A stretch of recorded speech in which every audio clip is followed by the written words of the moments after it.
This video will demonstrate how to upgrade the RM1000 from a 2G to a 4G unit. No doubt you've already checked your website to ensure that the unit you have in front of you requires an upgrade.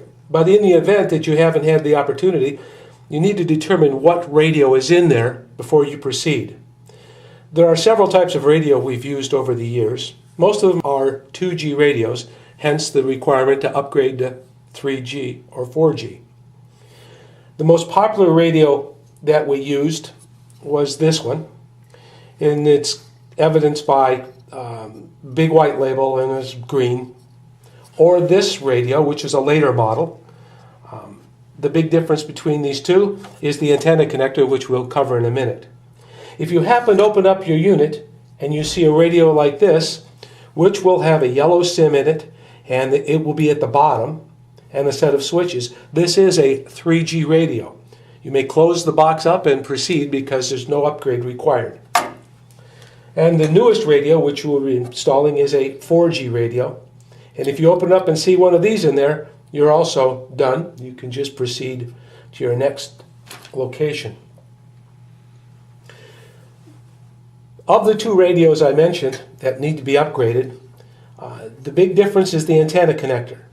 This one has a UFL connector on it. It's the little antenna. You just pull this wire off and discard that. The other one has a MMCX connector, and we'll cover that in a minute. In your kit, your upgrade kit that you received, a set of instructions, a new antenna, an OmniMetrix very flexible and usable friendly screwdriver,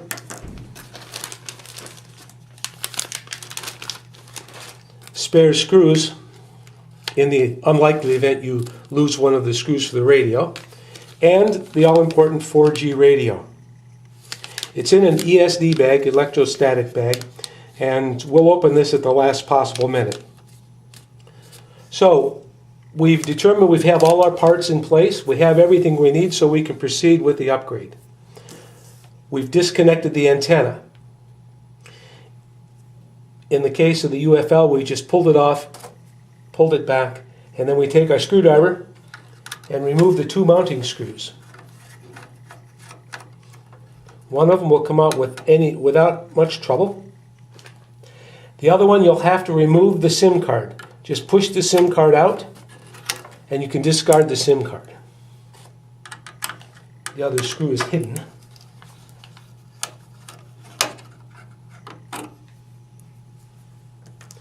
Now it's only a matter of pulling the radio out. Gently pull it out. This radio you can discard.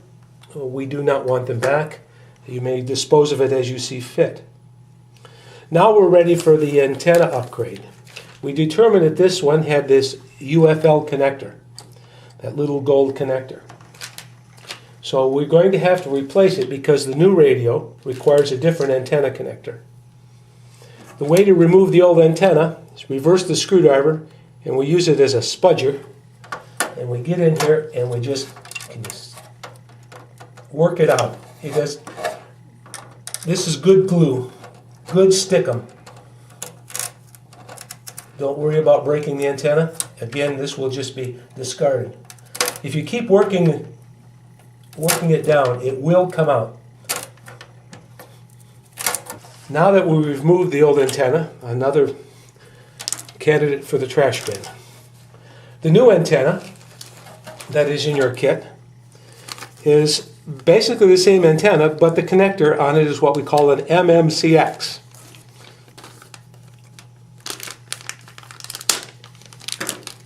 Told you this screwdriver was handy.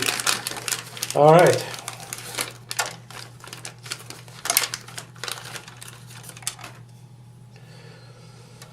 Antenna comes with a sticky back tape. Merely remove the red protective layer,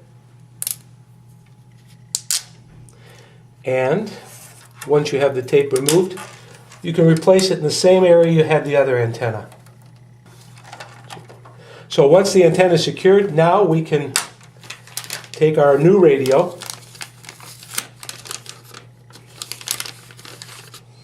it has a SIM card in it. It'll be ready to go. So all we need to do now is connect the antenna. It's easier if you do it first before you insert the radio. There are two connectors on this radio. One's marked GSM and one is marked GPS. We're going to install the antenna into the GSM connector. And it's a very simple process. And if you listen, you'll hear a click when you get it inserted correctly. Remove and discard the protective coating. And now, this is the most delicate part. It's not hard, but you just line up the radio. And the screw holes themselves are excellent guides. If you can see the screw holes and the receivers, you know you have it lined up, and a gentle push will set it down in the sockets. Then it's merely a matter of taking the screwdrivers and reinserting the screws.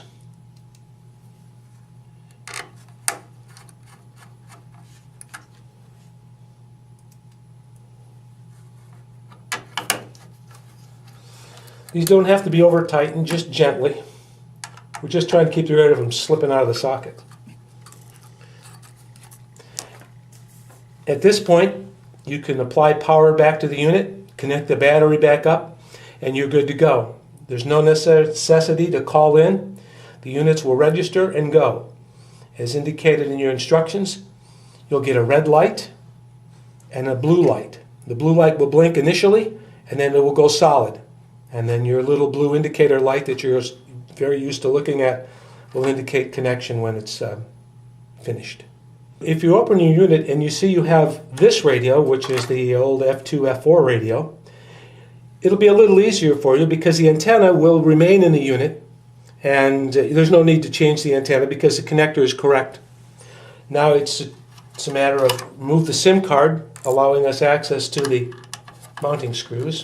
Again, you can discard the SIM card.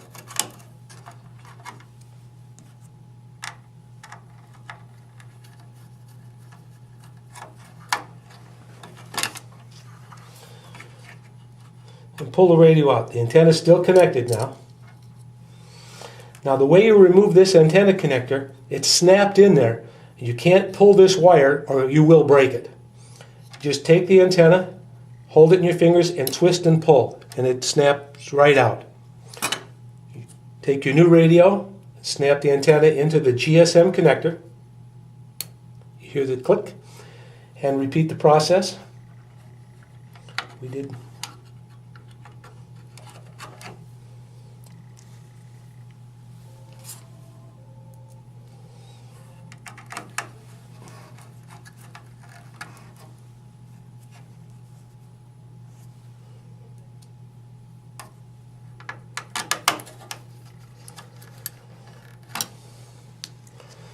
And that completes the process for the 2G to 4G upgrade.